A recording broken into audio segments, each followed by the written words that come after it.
नमस्ते सदावत्सल्य मातृभूमि। जय हिंद दोस्तों, सबका स्वागत करता हूं। शुरू करते हैं आज के डिफेंस समाचारों को। 25 में HAL की तरफ से कहा जा रहा है कि एडवांस मीडियम कॉम्बैक्ट एयरक्राफ्ट यानी कि एमका का जो प्रत्येक प्रोटोटाइप की जो शुरुआती लागत है वो करीबन 1000 करोड़ रुपए तक होगी।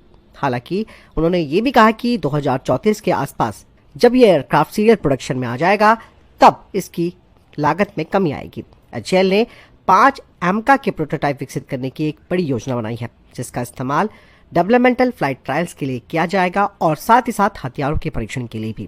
पहला प्रोटोटाइप 2027 के अंत तक तैयार हो जाएगा, जिसकी पहली उड़ान 2028 तक निर्धारित रखी गई है। टेस्टिंग और इवैल्यूएशन को सपोर्ट करने के बाद प्रोटोटाइप का निर्माण इसी लागत पर ही किया जाएगा। यही नहीं, HAL के अधिकारियों ने बताया कि उनका लक्ष्य AMCA के प्रोडक्शन में आने के बाद पर यूनिट कॉस्ट को $100 मिलियन से कम करना है, जिससे कि दुनिया में सबसे किफायती 5th जनरेशन वाले फाइटर जेट्स में से एक बन जाएगा। AMCA भारत का पहला स्टेल्थ फाइटर जेट होगा, जिसमें के एडवांस एवियोनिक्स, सेंसर फ्यूजन और AI ड्रिवन कॉम्बैट क्षमताएं होंगी और इंडियन एयरफोर्स इस पूरे प्रोग्राम को समर्थन दे रही है और AMCA भारत के भविष्य में एरियल डोमिनेंस में एक महत्वपूर्ण भूमिका निभाएगा। बढ़ते नेक्स्ट अपडेट की तरफ। रशिया की रोस्टेक ने एरो इंडिया 2025 में AMCA प्रोग्राम के लिए अपने इजडेले 177S इंजन की पेशकश की है। बता दें कि इस इंजन को न केवल सुखोई 30 MKI में लगाया जा सकता है, बल्कि भारत के एमका प्रोग्राम में भी इसे लगाया जा सकता है, ऐसा रशिया कह रहा है। दरअसल दोस्तों, ये जो 177S इंजन है वो एक 5th जनरेशन का इंजन माना जाता है। रोस्टेक के अधिकारियों ने इसकी एडवांस विशेषताओं के बारे में बताया है।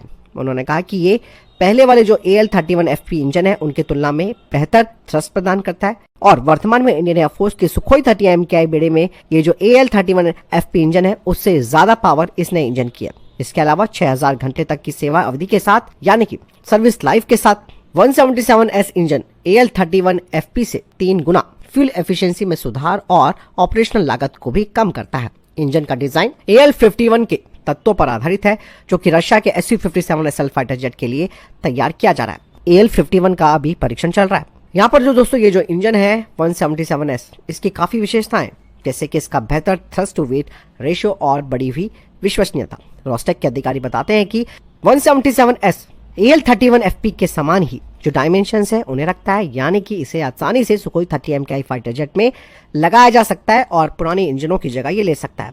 इसके अलावा AMCA जैसे प्लेटफॉर्म के लिए ये एक स्केलेबिलिटी भी प्रदान करता है। यहाँ पर दोस्तों एक बात मैं आपको बताना चाहूंगा कि भारतीय वायुसेना जो कि अपने सुखोई 30 MKI फाइटर जेट्स को सुपर सुखोई में अपग्रेड करने का कार्यक्रम शुरू कर रही है, जिसके तहत 84 फाइटर जेट्स को मॉडर्नाइज किया जाएगा। ऐसे में ये जो नया इंजन है रशिया की तरफ से पेश किया गया 177S, ये एक गेम चेंजर सॉल्यूशन हो सकता है।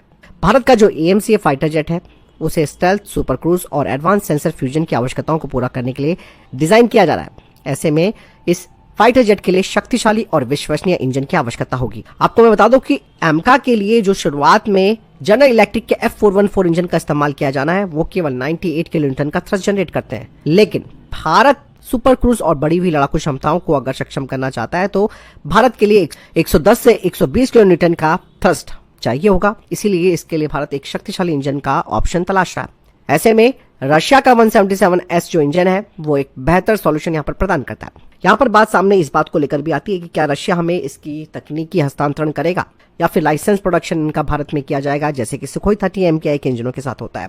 चीजें बहुत सारी है जो कि आपस में बात करके भारत और रशिया को सुलझानी होंगी और सबसे बड़ी बात है कि अमेरिकी इंजनों का जो भरोसा है, खास करके डिलीवरीज को लेकर मैं बात कर रहा हूँ, उसमें तो आप सबने देख लिया होगा कि वो हमारे प्रोग्राम्स को जब चाहे लटका सकता है, जब चाहे उन्हें चालू कर सकता है। तो ऐसे में रशिया के साथ हमारा एक बढ़िया और एक विश्वसनीय वो हमारा पार्टनर रहा है, हमारे संबंध बहुत ही अच्छे स्तर के रहे। ऐसे में रशिया के साथ भी अगर हम इस प्रोग्राम के लिए जाते हैं तो शायद भारत को एक वैकल्पिक यानी कि एक ऑप्शनल रास्ता जरूर मिल जाएगा। फिलहाल इस बारे में आपको क्या लगता है मुझे कमेंट सेक्शन में लिखकर जरूर बताएगा। बढ़ते नेक्स्ट अपडेट की तरफ, जो कि कावेरी इंजन डेरिवेटिव को लेकर आ रही है, जिसके अब वैलिडेशन ट्रायल्स शुरू होने वाले हैं। दरअसल एरो इंडिया 2025 में गैस टरबाइन रिसर्च एस्टेब्लिशमेंट के अधिकारियों ने कहा कि कावेरी इंजन डेरिवेटिव उसका इस साल रशिया में इन फ्लाइट परीक्षण होगा। साथ ही इस KDE में यानी कि कावेरी इंजन डेरिवेटिव में कई तरीके के अपग्रेड्स और संशोधन किए गए हैं जिन्हें मान्य करना होगा और फोकस केवल इन्हीं बातों पर रहेगा, ना कि इंजन के परीक्षण पर। इन परीक्षणों का उद्देश्य ये सुनिश्चित करना होगा कि नया जो KDE यूनिट है वो अपने पहले की तुलना में कितने महत्वपूर्ण सुधारों को शामिल करता है और जो जरूरी यानी कि रिक्वायर्ड परफॉर्मेंस बेंचमार्क है उसे पूरा करता है। जीटीआरई के अधिकारियों ने खुलासा किया है कि पुराने कावेरी इंजनों को कावेरी इंजन डेरिवेटिव के लिए टेस्ट बेड के रूप में काम करने के लिए संशोधित किया गया था। हालांकि नई जो केडी यूनिटें हैं उसमें एडवांस कंपोनेंट्स लगाए गए हैं जिससे कि उनकी विश्वसनीयता और परफॉर्मेंस काफी बेहतर होगी। पहले हालांकि इन परीक्षणों में कोई बड़ा परीक्षण चरण शामिल नहीं होगा, लेकिन वे ऑपरेशनल डिप्लॉयमेंट के लिए इंजन की तत्परता यानी कि इंजन रेडीनेस को सुनिश्चित करने के लिए काफी महत्वपूर्ण है। इसके अलावा जीटीआरई के अधिकारियों ने कहा कि कावेरी इंजन डेरिवेटिव को 13 टन के रैपिड पर्सनल सर्विलांस एयरक्राफ्ट यानी कि आरपीएसए अनमैन्ड कॉम्बैट एरियल व्हीकल यानी कि यूकैफ प्रोग्राम के लिए इस्तेमाल में लाया जाएगा, यानी कि उसमें से इंटीग्रेट किया जाएगा, जिसके लिए जीटीआरई पुराने Tejas light combat aircraft LSP airframe पर इंजनों को मान्य करने का काम करेगी, जिसका उद्देश्य कावेरी 2.0 इंजन के डेवलपमेंट को सपोर्ट करना है और उसके लिए अतिरिक्त डेटा इकट्ठा करना है, जिससे कि 90 किलोन्यूटन का जो काफी अधिक थ्रस्ट देने के लिए इसे तैयार किया जा सके। दरअसल वर्तमान में ये जो केडी है यानी कि कावेरी इंजन डेरिवेटिव ये 49 किलोन्यूटन का ड्राई थ्रस्ट उत्पन्न करता है और आफ्टर बर्नर के साथ अगर इसे जोड़ा जाता है तो ये 73 से 75 किलोन्यूटन का अधिकतम वेट थ्रस्ट जनरेट करता है। हालांकि ये थ्रस्ट लेवल मार्क 1A को पावर देने के लिए अपर्याप्त है, जिसके लिए और अधिक शक्तिशाली इंजन की जरूरत है। फिलहाल इस इंजन को आरपीएसए यूकैफ प्रोग्राम के लिए उपयुक्त माना जा रहा है। चलिए बढ़ते हैं नेक्स्ट अपडेट की तरफ। चाइना की ग्लोबल टाइम जो कि हमेशा भारत के खिलाफ जहर उगलता है, उन्होंने एरो इंडिया 2025 में भारत आए सुखोई 57 यानी कि SU-57 और F-35 इन दोनों की आलोचना की और भारत पर जबरदस्ती आरोप लगाने की भी कोशिश की। भारत ने दोनों घातक दुश्मनों को एक साथ बुलाया। मतलब साफ है कि भारत चाइना से पीछे रहने के लिए तैयार नहीं है, इसीलिए उसने अपने मजबूत अंतर्राष्ट्रीय प्रभाव को प्रदर्शित करने के लिए रशिया और अमेरिका को आमंत्रित किया, और जिसकी वजह से अमेरिका ने अपने F-35 लाइटनिंग II और रशिया ने SU-57 को भारत भेज दिया। और ग्लोबल टाइम्स दोस्तों यही नहीं रुका, उन्होंने इन दोनों फाइटर जेट्स की परफॉर्मेंस की तुलना भारत के एमका यानी कि एडवांस मीडियम कॉम्बैट एयरक्राफ्ट के मॉडल से शुरू कर दी। उन्होंने कहा कि भारत ने एक प्रोटोटाइप का यहाँ पर प्रदर्शन किया है, जबकि चाइना पहले से ही 2 5वीं पीढ़ी के फाइटर जेट्स J-20 और J-35 को ऑपरेट कर रहा है और उसने 6th जनरेशन के फाइटर जेट पर भी प्रगति की है। ऐसे में भारत हमसे काफी पीछे है। चलिए बढ़ते हैं नेक्स्ट अपडेट की तरफ। दोस्तों फ्रांस का एक डेलीगेशन भारत आया और उसने भारत की Pinaka multiple launch rocket system को देखा है और इसका उन्हें लाइव फायरिंग टेस्ट भी दिखाया गया, क्योंकि ये बताता है कि फ्रांस की आर्मी भारत से पिनाका MLRS को लेना चाहती है। ऐसा इसलिए भी कहा जा रहा है क्योंकि इससे पहले भी फ्रांस की तरफ से पिनाका के बारे में इंफॉर्मेशन ली गई है।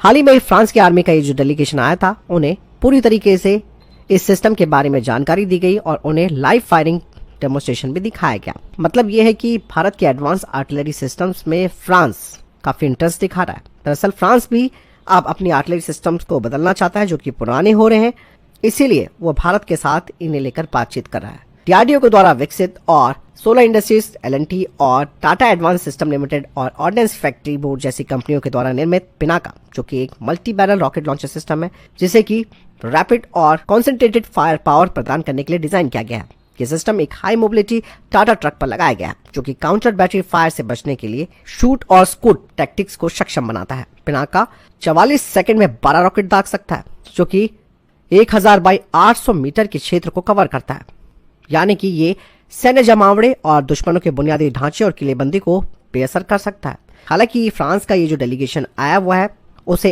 38 किलोमीटर की रेंज वाला पिनाका MK1 और 75 से 90 किलोमीटर तक लक्ष्यों पर हमला करने में सक्षम एक्सटेंडेड रेंज पिनाका 2 के बारे में जानकारी दी गई है। फ्रांस की योजना है कि वो 2030 तक करीबन 10 नए MLRS सिस्टम और 2035 तक 13 MLRS सिस्टम को हासिल करना चाहता है।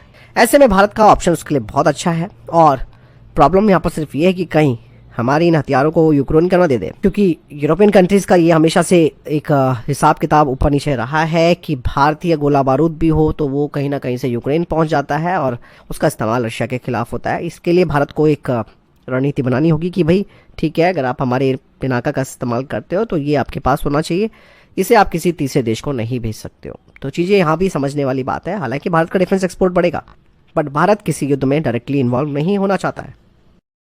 भारतीय सेना ने कहा कि भारत और जापान के बीच संयुक्त सैन्य अभ्यास धर्मगार्जन का 6वां संस्करण 25 फरवरी से 9 मार्च तक जापान के माउंट फूजी में आयोजित किया जाएगा। इस अभ्यास का उद्देश्य संयुक्त राष्ट्र के आदेश के तहत शहरी युद्ध यानी कि अर्बन वॉरफेयर और आतंकवाद विरोधी अभियानों को अंजाम देते हुए दोनों सेनाओं के बीच इंटर ऑपरेबिलिटी क्षमताओं को बढ़ाना है।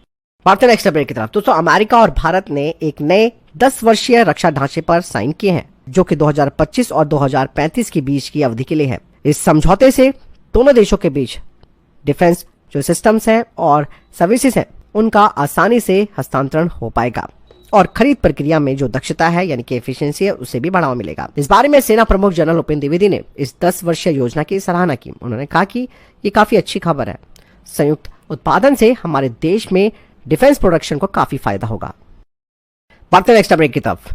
मिश्रा धातु निगम लिमिटेड ने एरोस्पेस एप्लीकेशन के लिए हाई स्ट्रेंथ और हाई टफनेस स्पेशल स्टील के डेवलपमेंट के लिए एरोनॉटिकल डेवलपमेंट एजेंसी के साथ एक एमओयू साइन किया है। चलिए बढ़ते हैं नेक्स्ट अपडेट की तरफ। दोस्तों, एमका का एक बार फिर से क्रिटिकल डिजाइन रिव्यू होगा।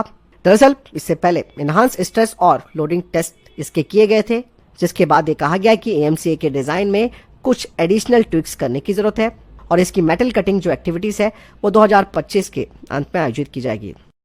तेजस मार्क 2 प्रोग्राम के लिए मिसाइल अप्रोच वार्निंग सिस्टम को डिलीवर किया गया है, जिसके अभी ट्रायल्स चल रहे हैं और दिसंबर तक ही रेडी हो जाएगा। बता दें कि ये तेजस मार्क 2 को 360 डिग्री का कवरेज प्रदान करेंगे। ब्राजीलियन फर्म एम्ब्रेड की तरफ से कहा जा रहा है कि वो भारत में एक नई सब्सिडरी खोलने वाली है 2025 के सेकेंड क्वार्टर में। Polish defence firm WB group और LNT ने एक MOU साइन किया है, जिसके तहत वे नेक्स्ट जनरेशन ऑटोनॉमस सॉल्यूशंस को तैयार करेंगे भारतीय सेना के लिए। DRDO ने इलेक्ट्रोमैग्नेटिक रेलगन पर काम करना शुरू कर दिया है, जिसके फील्ड ट्रायल अब शुरू हो चुके हैं। ज़्यूस न्यूमेरिक्स ने अपने next generation drone launch precision guided munition को एरो इंडिया 2025 में प्रदर्शित किया है। टाटा एडवांस सिस्टम ने करीबन 100 रिमोट कंट्रोल वेपन सिस्टम्स को भारतीय सेना को डिलीवर किया है T-72 टैंकों के लिए।